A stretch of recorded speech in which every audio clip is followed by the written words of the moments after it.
انہوں نے کہا کہ نیشنل سیکورٹی ورکشاپ کے شرکا سے جو گفتگو ہوئی اس کے بعد ایس آئی ایف سی کے نیشنل کوارڈینیٹر لیفٹیننٹ جنرل سرفراز نے جو گفتگو کی، ان دونوں کا خلاصہ یہ ہے کہ موجودہ اسٹیبلشمنٹ اس حکومت کی پالیسیوں، ان کی کارکردگی، ان کی گورننس سے خوش نہیں ہے۔ انہوں نے کہا کہ اس کو جوڑیں نوٹیفکیشن کے ساتھ، میاں نواز شریف کے اچانک سامنے آ جانے کے ساتھ، اور شہباز شریف کے 4 دن ملک سے باہر رہنے کے ساتھ۔ انہوں نے کہا کہ کیا یہ 3 اشاریے محض حسن اتفاق ہے؟ انہوں نے کہا کہ نوٹیفکیشن تو آ جائے گا اگلے 24 یا 48 گھنٹوں میں، لیکن جو دسمبر ہے یہ ستمگر ہوگا۔ مزید انہوں نے کہا کہ بقول پروین شاکر گزر چکا ہے تیرے اعتبار کا موسم۔ اب میں یہاں پر ایک بڑی انٹرسٹنگ چیز آپ کو بتاؤں۔ آپ کو یاد ہوگا کہ عمران خان کے دور حکومت میں بھی اسی طرح کا ایک پھڈا پڑا تھا، اور وہ پھڈا پڑا تھا پاکستان کے ex D G I S I general retired Nadeem Anjum کے حوالے سے۔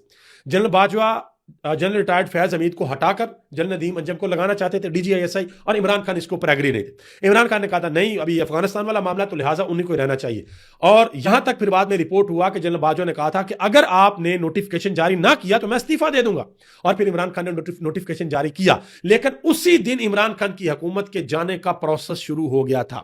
اب یہاں پر بھی باتیں ہو رہی ہیں کہ بھئی یہ جو نوٹیفکیشن والا پھڈا پڑا، یہ جو معاملہ پڑا ہے، یہاں پر بھی نون لیگ کی حکومت کے جانے کا پروسیس شروع ہو گیا، لیکن سوال یہ بنتا ہے کہ ان کی حکومت جائے گی تو آئے گی کن کی؟ ہو سکتا ہے کہ پیپلز پارٹی کا کوئی بندہ آ جائے وزیر اعظم، یا نون لیگ میں سے ہی کوئی اور وزیر اعظم آ جائے، کیونکہ ایسا تو ہو نہیں سکتا کہ جس طریقے سے عمران خان کی حکومت گئی تھی تو دوسری پارٹی نون لیگ کی حکومت آ گئی تھی، شہباز شریف وزیر اعظم بن گئے تھے۔ اس طرح کے تو معاملات ہے نہیں، کیونکہ عمران خان کے ساتھ اسٹیبلشمنٹ کے تعلق اس وقت ٹھیک نہیں ہے، نہ عمران خان کے اسٹیبلشمنٹ کے ساتھ اور نہ اسٹیبلشمنٹ کے عمران خان کے ساتھ۔ بہت بڑا ڈیڈ لاک ابھی بھی برقرار ہے، اسپیشلی یہ جو موجودہ سیٹ اپ ہے اس کے ہوتے ہوئے۔ تو پھر ہوگا کیا؟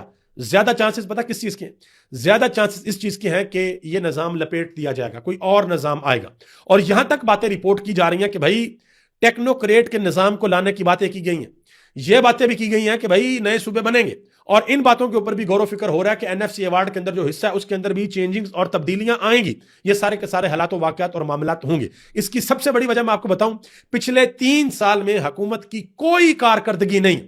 جو اپوزیشن ہے نا پاکستان تحریک انصاف، وہ تو پلے کر ہی نہیں سکی، وہ تو پورٹریٹ ہی نہیں کر سکی چیزوں کو، لیکن یہ جو ابھی حال ہی میں جو کٹھا چٹا کھلا 5300 ارب، جسٹ امیجن، اس اماؤنٹ کو آپ امیجن کریں بھائی، 1 کروڑ نہیں، 1 ارب نہیں، 100 ارب نہیں، 500 ارب نہیں، 5300 ارب روپے کی کرپشن۔ اور یہ الزام پاکستان کے اندر سے کسی نے نہیں لگایا، ایک عالمی ادارہ ہے انٹرنیشنل مانیٹرنگ فنڈ IMF، انہوں نے 8 مہینے پاکستان کے اندر ورکنگ کی، ایک رپورٹ بنائی، پاکستان کی حکومت کے ہاتھ میں دی، 3 مہینے انہوں نے دبا کے رکھی، اور 3 مہینے بعد IMF نے کہا کہ اگلی قسط تب ملے گی جب اس رپورٹ کو جاری کرو گے، اور وہ رپورٹ بھی اطلاعات ہیں کہ پوری جاری نہیں ہوئی، اس کے اندر سے بھی بڑے اہم حصے حذف کیے گئے۔ اس رپورٹ کے اندر کہا گیا کہ 5300 ارب روپے کی کرپشن ہوئی ہے۔ بھائی یہاں پر معاملات جو ہیں وہ اب بڑے سنجیدہ ہو چکے ہیں، تو دیکھتے ہیں کہ آنے والے دنوں میں کیا ہوتا ہے۔ آنے والے دنوں میں جو معاملات ہیں وہ معاملات بہت زیادہ خراب ہو سکتے ہیں۔ اب آگے آ جائیں جی، وزیر اعظم شہباز شریف 4 دن ملک سے باہر رہ کر آئے ہیں، ویسے تو وہ بڑی دفعہ گئے ہیں ڈفرنٹ جگہوں کے اوپر ماشاءاللہ۔ اب انہوں نے پاکستان واپس آنا تھا، پہلے اطلاع تھی کہ وہ اسلام آباد آئیں گے اور آ کر یہ نوٹیفکیشن والا معاملہ جو ہے بڑی کیا سرائیاں ہو رہی ہیں اس کو جلدی جلدی نپٹائیں گے، لیکن اب اطلاعات ہیں کہ بھائی پہلے وہ ملاقات کریں گے نواز شریف کے ساتھ، انتہائی اہم ملاقات ہوگی، اس کے بعد وہ پھر جائیں گے اسلام آباد، ٹھیک ہے جی، اور پھر جا کر وہاں پر اگلے معاملات ہوں گے۔ اب میں یہاں پر ایک اور چیز آپ کو بتاؤں، اکبر باجوہ صاحب نے اس طرف اشارہ دیا، انہوں نے کہا جی خیال یہ ہے کہ نون لیگ اس وقت سمجھ رہی ہے کہ چونکہ پی ٹی آئی کے ساتھ اس وقت معاملہ ٹھیک نہیں ہو سکتے، نہ ہی پی ٹی آئی ختم ہو سکی ہے، نہ اس کی مزاحمت ختم ہو رہی ہے، تو ہمارے علاوہ کوئی آپشن نہیں۔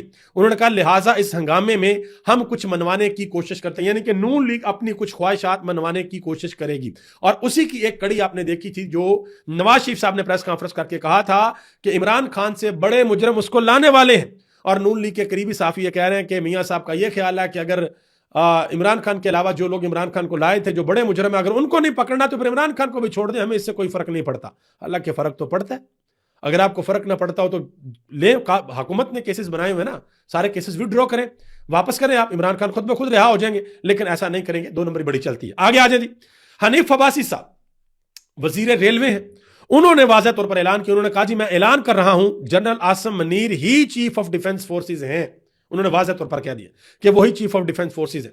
ساتھ میں انہوں نے ایک اور بات کی ہے خواجہ آصف کے حوالے سے، انہوں نے کہا جی خواجہ آصف نے جنرل باجوہ سے بہت سے فائدے لیے ہیں، اب ان کو جنرل باجوہ کے خلاف نہیں بولنا چاہیے۔ انہوں نے کہا کہ میری خواجہ آصف سے بات نہیں ہوتی، میں ایسا تعلق نہیں رکھتا، یہ انہوں نے بات کی۔ حنیف عباسی نے. اب یہ ایک ہی پارٹی کے اندر دو لوگوں کا اختلاف رائے ہے, جمہوریت کا حسن ہے, ہو سکتا ہے, اس میں کوئی بڑی بات نہیں, اور یہ بڑی اچھی بات ہے اگر آپس میں ایک ہی پارٹی کے اندر اختلاف ہوتا ہے. تو ایک اور بات کی ہے حنیف عباسی نے, کہتے ہیں کہ جنرل ریٹائرڈ فیض حمید جب پاور میں تھے تو سمجھتے تھے کہ ان کو کوئی نہیں دیکھ رہا, لیکن ان کی ریکارڈنگ ہو رہی تھی. ایک ریکارڈنگ ان کی ہے, یہ بڑے لوگ بات کر چکے ہیں کہ ان کی ایک ایسی ریکارڈنگ ہے جو کہ معاملات جو ہے وہ کچھ اور ہے. طلعت حسین صاحب جن کے بارے میں سمجھا جاتا ہے کہ حکومت اور اسٹیبلشمنٹ دونوں کے بڑے قریب ہیں, ان کی ذرا بات سن لیں, کیونکہ آج کل حکومتی صحافی جو ہے بڑے ایکٹیو ہوئے پڑے ہیں اور سب لوگ حیران پریشان ہیں, کر کیا رہے ہیں, ہو کیا رہا ہے بھائی, اندر خط چل کیا رہا ہے. اب طلعت حسین صاحب کیا کہتے ہیں, کہتے ہیں کہ اس حکومت نے نالائکی کی حد کر دی ہے. اس حکومت نے 27ویں ترمیم کے ذریعے ایک نظام لپیٹا اور پھر نوٹیفکیشن نکالنے کے لیے یہ تیار نہیں تھے. اس وقت پاکستان کے پاس نہ تو چیف آف ڈیفنس سٹاف ہے اور نہ ہی چیف آف ڈیفنس. اس حکومت نے ایک وبال کھڑا کر دیا. آپ اندازہ لگا کہ وہ جو نوٹیفکیشن جاری ہونا تھا وہ نوٹیفکیشن ابھی تک جاری نہیں ہوا. بیسیکلی اس وقت 4 عہدوں کے اوپر نوٹیفکیشن کی وجہ سے, ویسے تو جو field marshal general Asim Munir ہے قانونی طور پر 2027 تک ان کی وہ ہے, یعنی کہ وہ پرانی ان کی چلے گی, نیا نوٹیفکیشن آ جائے گا تو 2030 تک ہی ہو جائے گی. لیکن جو دوسرے عہدے جو نیچے 2 بنے ہیں نئے, ان کا نوٹیفکیشن ہونا تو بہت ضروری ہے نا بھائی, وہ نوٹیفکیشن ابھی تک نہیں ہوا. بہرحال دیکھتے ہیں تو کیا ہوتا ہے. آگے آ جائیں جی, شہزاد اقبال صاحب نے ایک بڑا انکشاف کیا. کہتے ہیں کہ ایک سینئر وفاقی وزیر کے مطابق وفاقی وزیر برائے خزانہ محمد اورنگزیب صاحب کی بلی چڑھانے کا وقت ہوا چاہتا ہے. انہوں نے کہا کہ وزارت خزانہ نے جو وعدے کیے وہ پورے نہیں ہوئے, اور نہ ہی ایس آئی ایف سی کے اندر جو وعدے کیے گئے وہ پورے ہوئے. انہوں نے کہا کہ ایس آئی ایف سی کا جو ملبہ ہے, اس کی ناکامی کا ملبہ ہے, وہ بھی وزیر خزانہ کے اوپر ڈالا جائے گا. اب دیکھیں یہاں پر حکومت کیا کہتی ہے. حکومت کہتی ہے کہ بھائی نہ دیکھو, نہ وزیر داخلہ مارا, نہ وزیر خزانہ مارا, تو ہم سے کس چیز کی پوچھ گچھ کر رہے ہیں آپ.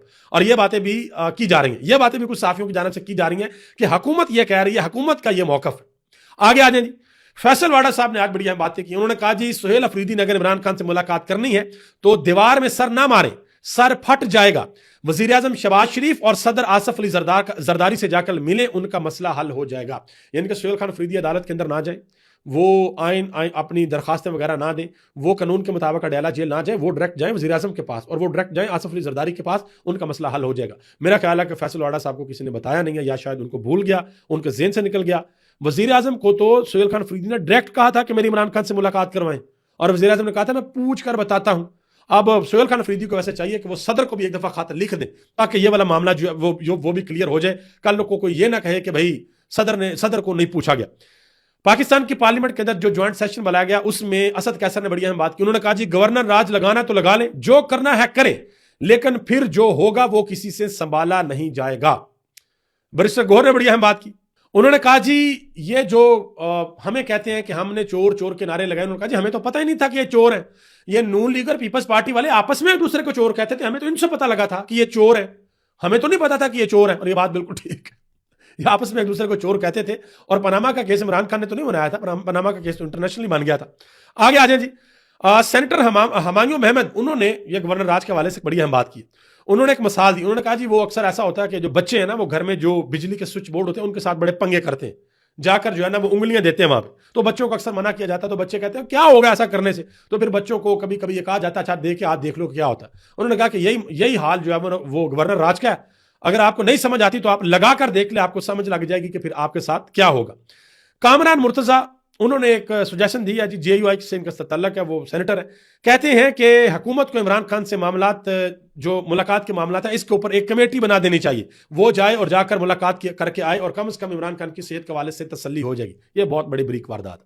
کہنا تو یہ چاہیے تھا کہ عمران خان کی بہنوں کی ملاقات کرواؤ, سہیل خان افریدی کی ملاقات کرواؤ, عمران خان کے وکلا کی ملاقات کراؤ, عمران خان کے ڈاکٹرز کی ملاقات کراؤ. نہیں جی, کمیٹی بنا دے, جا کے عمران خان کی صرف جو صحت ہے وہ دریافت کر کے آ جائے. آگے آ جائیں جی عطا تارڑ صاحب محترم, کہتے ہیں کہ منشیات کی سمگلنگ خیبر پختونخوا حکومت کی نگرانی میں ہوتی ہے, اور سہیل افریدی اور ان کے ساتھی منشیات سمگلنگ میں ملوث ہیں. میں جی 200% یہ بات مان لیتا, لیکن ایک چھوٹا سا مسئلہ ہے, ذرا سن لیں بڑے ادب کے ساتھ. یہی وہ عطا تارڑ صاحب ہیں جنہوں نے اون چودھری کے بارے میں کہا تھا کہ یہ بنی گالا کے اندر منشیات لے کر آتا ہے, ٹھیک ہے, اور آج وہ اون چودھری صاحب انہی کی حکومت کا حصہ ہیں. اسی اون چودھری کو نواز شریف صاحب کا ووٹ پڑا ہے, اور اسی اون چودھری کو لاہور میں نواز شریف سے زیادہ ووٹ پڑا ہے. اب بتائیں اس کو سچ مانے یا جھوٹ مانے, یا اس کو سچ مانے یا جھوٹ مانے. مسئلہ یہ ہے کہ سیاستدان پچھلی باتوں کو بھول جاتے ہیں. آگے آ جائیں جی, پاکستان تحریک انصاف کا ایک اجلاس ہوا جی ان کے آپس میں. اور اس اجلاس کے اندر بڑی گرما گرمی ہوئی ہے, بڑی لڑائی ہوئی ہے جو مشال یوسف زئی ہیں ان کی اور سلمان اکرم راجہ کی. مشال یوسف زئی نے کہا کہ عمران خان نے نومبر کے مہینے میں احتجاج کی کال دے رکھی تھی, آپ نے کیوں دبائی, احتجاج کی کال آپ نے کیوں نہیں دی. تو اس کے اوپر بڑی ناراضگی اور سارے پھر چھوڑ کے جو ہے وہ چلے گئے. اب اس کے اوپر دیکھتے ہیں پاکستان تحریک انصاف کیا کرتی ہے.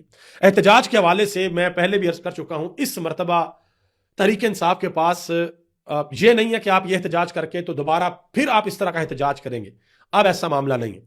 یا تو آپ کسی اور طریقے سے پولیٹیکل پریشر بلڈ اپ کریں, اور اگر آپ نے احتجاج کرنا ہے تو پھر آپ کی جو حکمت عملی ہے وہ ایسی ہونی چاہیے جس میں دو چیزیں بڑی واضح ہوں. ایک, آپ کے لوگوں کو جانی نقصان نہ ہو. دوسرا, آپ حکومت کے ان پریشر پوائنٹس کو ہٹ کریں کہ حکومت مجبور ہو جائے آپ کے مطالبات, جو آئینی مطالبات آپ کے, یعنی کہ جو قانونی مطالبات ہیں, جائز مطالبات ہیں, وہ مطالبات ماننے کے لیے. مطالبات ان کے جائز ہیں کہ بھئی 2 نمبری ختم کی جائے, عمران خان کے اوپر جو غلط مقدمات ہیں, جعلی مقدمات ہیں, ان کو ختم کیا جائے. وہ مطالبات ان کے غلط نہیں ہیں. اب آگے آ جائیں جی. نورین خان نیازی نے طارق متین کو انٹرویو دیا ہے. انہوں نے کہا جی پاکستان کے چینلز پر تو عمران خان کا نام تک لینے پر پابندی ہے, پھر ہم بات کیسے کریں. انہوں نے کہا کہ پاکستان کے چینلز کو تو آپ کوئی دیکھتا بھی نہیں ہے. پاکستان کے اندر بہت سے صحافیوں کو بڑا غصہ چڑھا, بڑی ان کی ماشاءاللہ غیرت جاگی کہ جی وہ ہندوستان کے چینل کے اوپر جا کے نورین خان نیازی نے کیوں انٹرویو دیا. ہندوستان کے میڈیا پروپیگنڈا کر رہا تھا نا کہ عمران خان کو خدا نہ خواستہ نقصان پہنچا دیا گیا, تو بھائی ان کے پروپیگنڈے کا جواب ان کے میڈیا کے اوپر جا کے دینا تھا. آپ کی حکومت میں سے کسی نے پریس کانفرنس کی, ہندوستان کے میڈیا کو جواب دیا کہ بھائی آپ غلط کہہ رہے ہو, ہمارا ملک اندر کا مسئلہ, ہمارا وہ پولیٹیکل لیڈر ہے وہ بالکل ٹھیک ہے, آپ غلط پروپیگنڈا کر رہے ہو. کسی نے جواب دیا؟ نہیں دیا. اور وہ میرے تمام محترم صحافی جن کو مسئلہ ہے, جن کو اعتراض ہے, ان کو چاہیے کہ وہ عمران خان کی بہنوں کو اپنے شو کے اندر بلائیں اور اپنے شو کے اندر بلا کر ان سے بات کریں. پھر اس کے بعد پھر وہ اعتراض کریں کہ جی ہم آپ کو بلاتے ہیں, آپ انڈیا کے میڈیا کے اوپر کیوں گئی. ٹھیک ہے جی. میں آپ کو ویسے پہلے بھی بتا چکا ہوں کہ عمران خان کی بہنوں کا مقصد یہ نہیں ہے کہ ہندوستان کا میڈیا یا پاکستان کا میڈیا, ان کا مقصد صرف اتنا ہے کہ عمران خان کے ساتھ جو زیادتی ہو رہی ہے وہ انٹرنیشنل معاملات میں ہم اس کو بتائیں, بات کو پھیلائیں کہ عمران خان کے ساتھ جو ہے وہ زیادتی کی جا رہی. آگے آ جائیں جی. پاکستان تحریک انصاف کی جو قیادت ہے خیبر پختونخوا کی, انہوں نے ایک اہم ترین فیصلہ کیا. مینا خان افریدی نے آج بات کرتے ہوئے کہا, انہوں نے کہا کہ ہم سب کا متفقہ فیصلہ ہے کہ کسی جماعت کے لیے نہیں بلکہ خیبر پختونخوا کی عوام کے لیے ہم مقدمہ بھرپور انداز میں لڑیں گے اور ہر فورم کے اوپر لڑیں گے. ہم صوبے کے طبقات کو اعتماد میں لیں گے. انہوں نے پیپلز پارٹی کے رہنما کو ساتھ کھڑا کیا, احمد کریم کنڈی کو. احمد کریم کنڈی نے کہا کہ خیبر پختونخوا کا مقدمہ حکومت کے ساتھ مل کر لڑیں گے. وزیر اعلیٰ سہیل افریدی کی یونیورسٹیوں میں طلبہ کے لیے NFC سے متعلق آگاہی مہم کو سراہتا ہوں. انہوں نے کہا جی ہم ساتھ ہیں اور ہم لابنگ کریں گے اور ہم باقاعدہ طور پر اس کو آگے لے کر چلیں گے. آگے آ جائیں جی. حامد میر صاحب نے ایک بڑی اہم بات کی. انہوں نے کہا جی میں پہلے بھی آف ایئر ہو چکا ہوں اور اگر مزید کسی کو شوق ہے کہ اس نے مجھے آف ایئر کرنا ہے تو وہ پھر مجھے آف ایئر کر لے, اگر مزید کسی نے مجھے آف ایئر کرنا ہے تو. ابھی تک لیتا ہوں, آپ سب کا بہت بہت شکریہ. پاکستان زندہ باد, پاکستان کے کروڑوں عوام پائندہ باد.